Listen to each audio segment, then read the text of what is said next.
Hello viewers, welcome to my YouTube channel. In this episode today, it is very alarming now that even the immigration minister is now to ringing a bell about this. Now the rate at which international students come into Canada on a study visa and they end up leaving their education and filing asylum, it is now rampant in Canada now, and now the government is actually looking into it and trying to find a solution to this problem. That is what I'll be dissecting. How did we get there? Who are those doing this?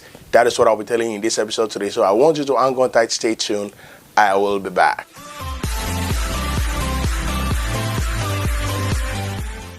Hello viewers, welcome to my YouTube channel. I still remember my humble self, MC Bernardino. This is Canada Reality. We are digital content for those that are already in Canada and those that have aspiration to come into Canada. Is this your first time on this YouTube channel? Please do me the honor, hit on the subscribe button, turn on the notification bell so that anytime I drop a video, you always be among the first to get it. And if this is your first time on this YouTube channel, please hit on the subscribe button, turn on the notification bell so that anytime I drop a video, you always be among the first person to get it. All right, so just like I stated in the introduction, that the immigration minister,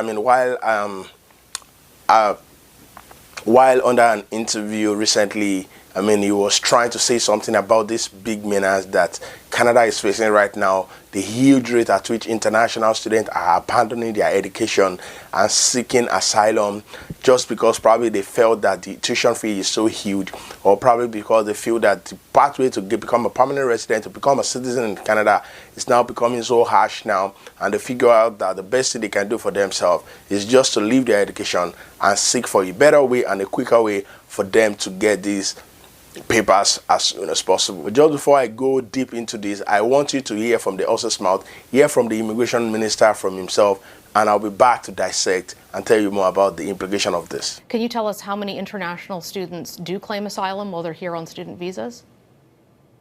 There's a growing number, Mercedes, and it's frankly quite alarming given the volumes of people that come to this country, in theory, with the proper financial capacity to live and to pay their tuition fees, which are 4 times what Canadians pay.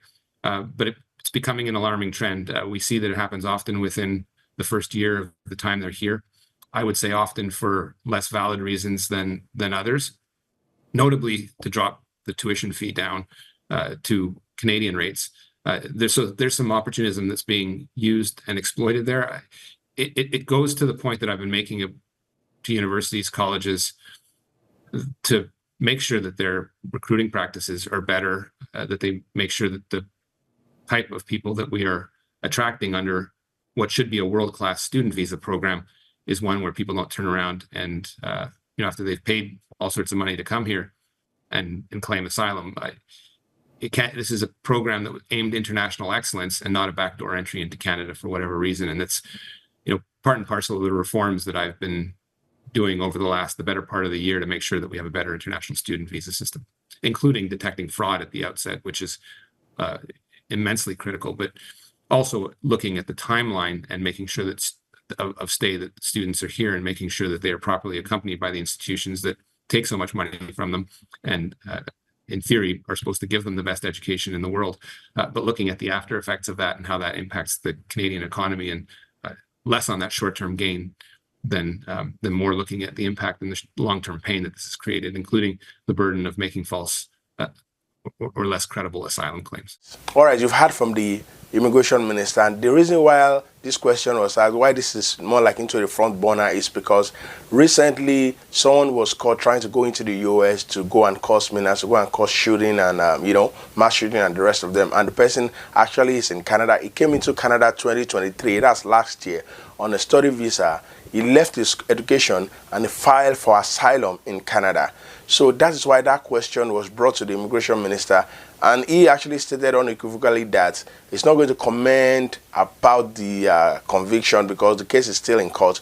But regarding students coming in, students like Mohammed Khan coming into Canada initially as a student and abandoning their education and filing the asylum, the immigration minister Macmillan said that is actually very common presently in Canada now.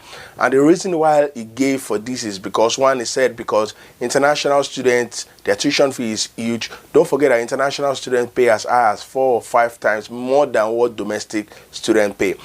Some courses domestic students pay like 4,000, 5,000, while international students pay as high as 20,000, 25,000 per annum for some of these courses. So that is really huge.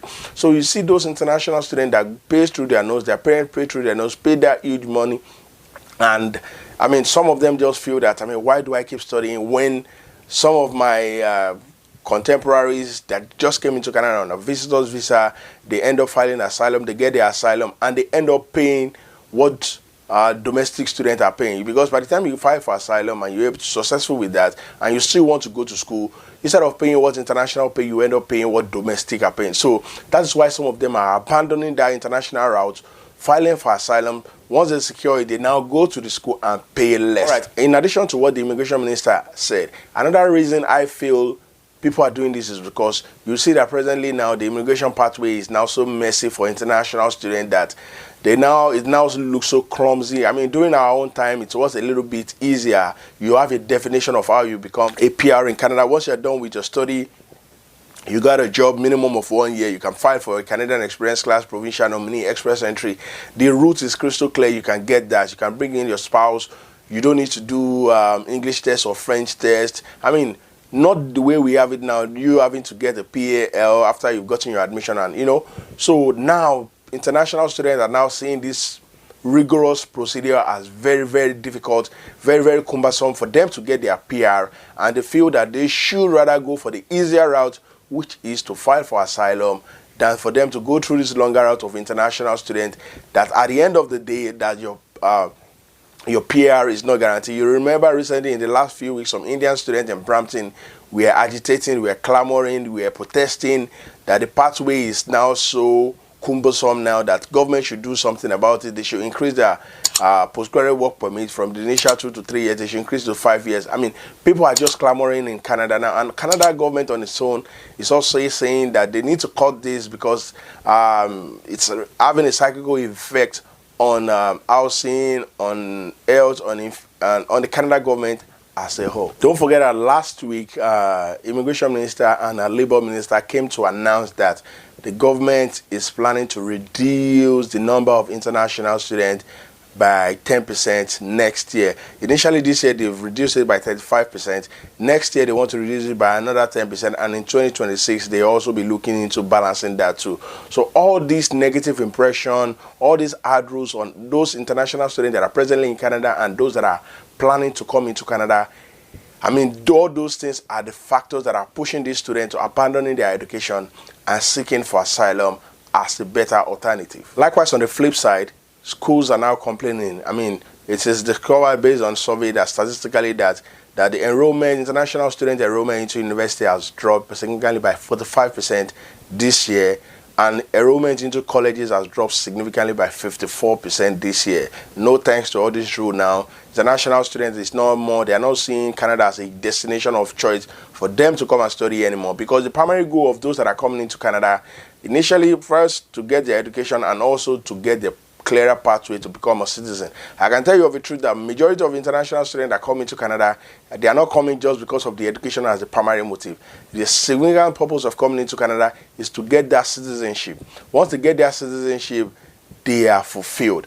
But now that the way to get the citizenship is now becoming very, very hard now, it is no more attractive for them to come into Canada. Okay, so now let's talk about what do I think about this process. What do I think? What can the government do? For me, I mean, I would not say that the government, I mean, it's a carrot and stick approach, all right? Government is fine for them to try to control things because of the truth to the housing. I mean, so many international students are coming in, there are no houses for them. I mean, there's huge rent they have to pay and stuff like this.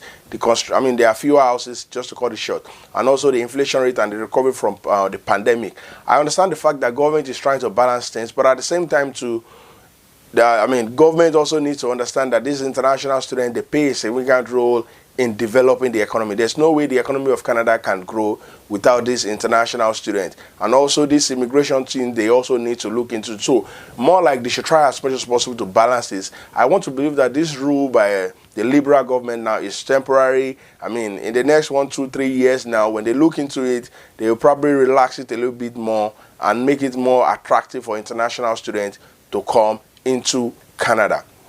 And also for those international students that are abandoning their education and seeking for asylum, I would not actually recommend that. But everybody is an adult, everybody has their own choice to make. If you feel there's a clearer path for you, if you feel that is the best thing that works for you, you can make your own decision and also be responsible for the decision that you make. This is just a video to enlighten you, those that are in Canada and those that are outside Canada. Be careful when you're making your decision. Make sure you're making your right decision, because don't forget, any decision you make today is going to have an impact on you, positively or negatively on you tomorrow. So you have to be wise in your decision making. Do you have any question? Have you filed asylum? Are you an international student? Are you considering asylum? Or you know somebody that probably has done that? Let me know in the comment section. Do you have any question, any clarification? Let me know in the comment section. If you enjoyed this video, please smash on the likes button and share this video with whoever you feel will benefit from it. Till I see you in my next video, please stay safe. I'll see you very soon.